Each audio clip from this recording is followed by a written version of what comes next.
Good evening and welcome to another installment of the New York Minute Sports Show. The Cody Bellinger soap opera's over. It's New York Minute Sports. It's New York sports for New York nuts. Don't forget to like. Don't forget to subscribe. Let's go! It's New York Minute Sports. Well, there you have it, folks. The Cody Bellinger soap opera is over. The waiting game is done, and one of the worst off seasons we've ever had. Tired of waiting for you, Cody Bellinger, but it's over. 5 years, $162 million.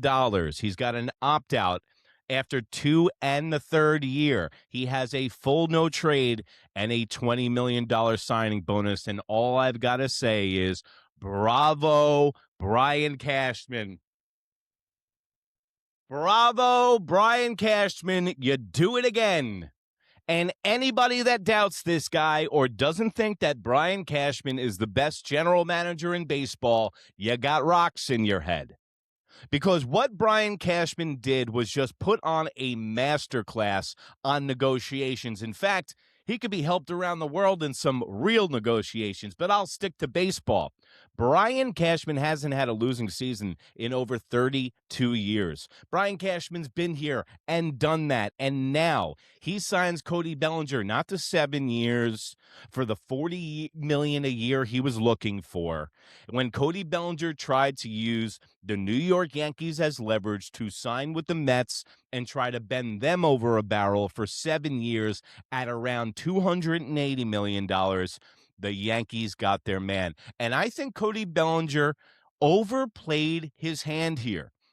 I thought in the beginning of the offseason that Kyle Tucker was going to get a 14-year deal from somebody. And I think Cody Bellinger was waiting for Kyle Tucker's domino to fall, and then he was going to swoop in and get his big contract. Because you got to remember, Cody Bellinger has been on one-year deals for like the last 3 years. He's been a baseball nomad. So he's getting a little bit older. He's got a family. He wants to settle down somewhere. And he was thinking, why not New York? And why not use the Mets and try to pirate as much money out of the New York Yankees? But Brian Cashman put up the Matumbo finger, was like, no, Cody. You ain't no $40 million player.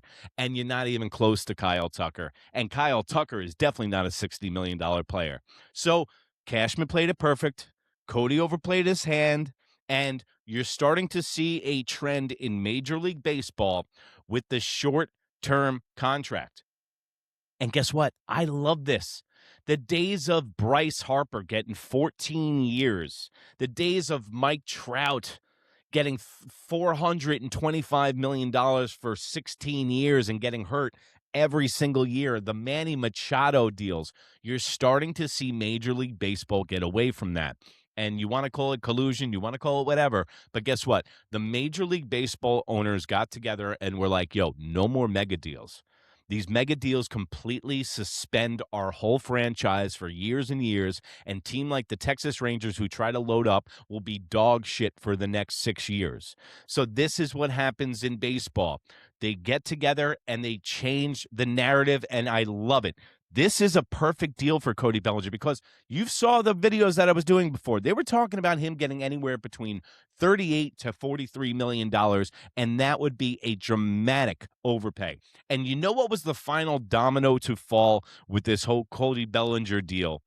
Was the New York Mets getting Luis Roberts, the outfielder, because the New York Mets were the only other team in contention for Cody Bellinger, because Cody Bellinger, I think, was going to have a lot more teams interested in him when everybody knew on the market he wasn't worth what he was asking for, and he was the perfect guy to fit for the New York Yankees. Now he plays left field and first base. But now, what do the Yankees do next? We're here now. We got Cody Bellinger.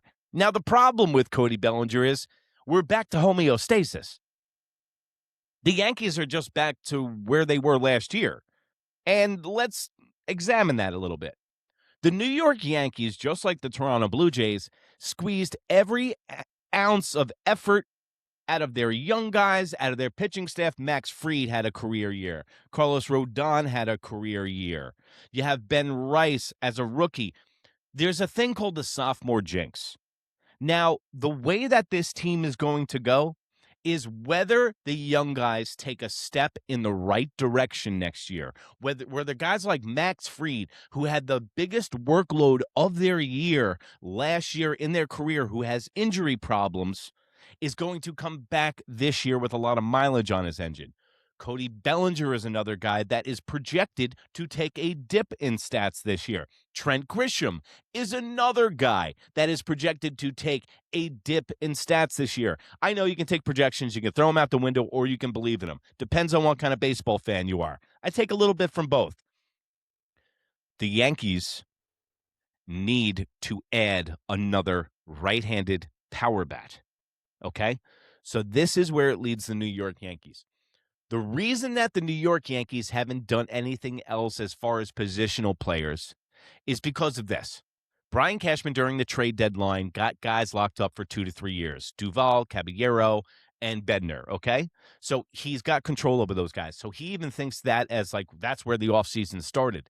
Now when you bring in, we got all the guys back. We let go Williams, thank God. We let go Luke Weaver, we'll see about letting him go, but he's not worth $18 million. We trimmed the fat from the New York Yankees. We kept the guys that we think that are going to take the next step next year. And now the same team that had a second-round exit in the playoffs last year against the Toronto Blue Jays is going to have a healthy Garrett Cole. Now, can the New York Yankees replicate that same production with the same guys that they got in the building? I don't know. I don't think so. It makes me worried. When I look at the Yankees lineup, I look at liabilities all over the place. Giancarlo Stanton, is Austin Wells going to take another step?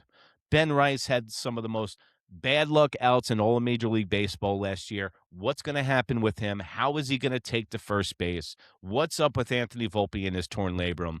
We got a platoon in left field, third base, and shortstop. We need to address that ASAP.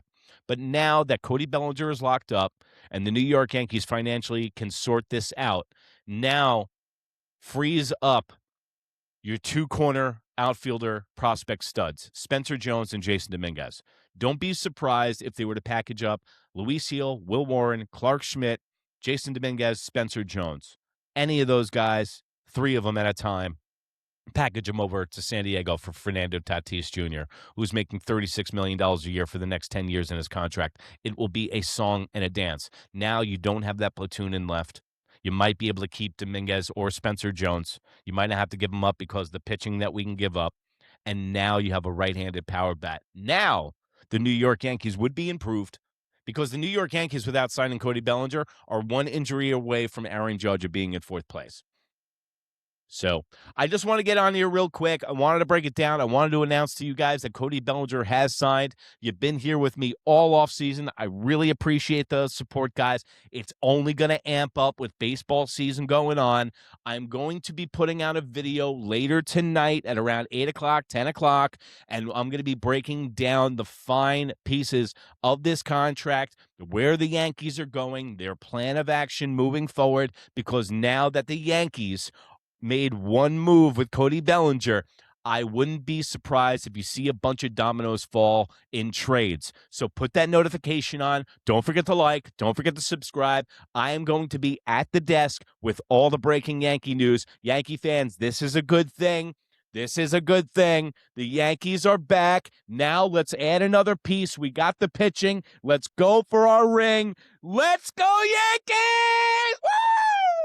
And you can go over to New York Minute, that's NEWYRKMIN on Instagram, right here on YouTube, and anywhere in that smoke wagon you call the information superhighway, you can find New York Minute. And remember, if you can't be good, be bad, baby. Good afternoon, Canada, and watch out, Blue Jays and Red Sox. We got our man,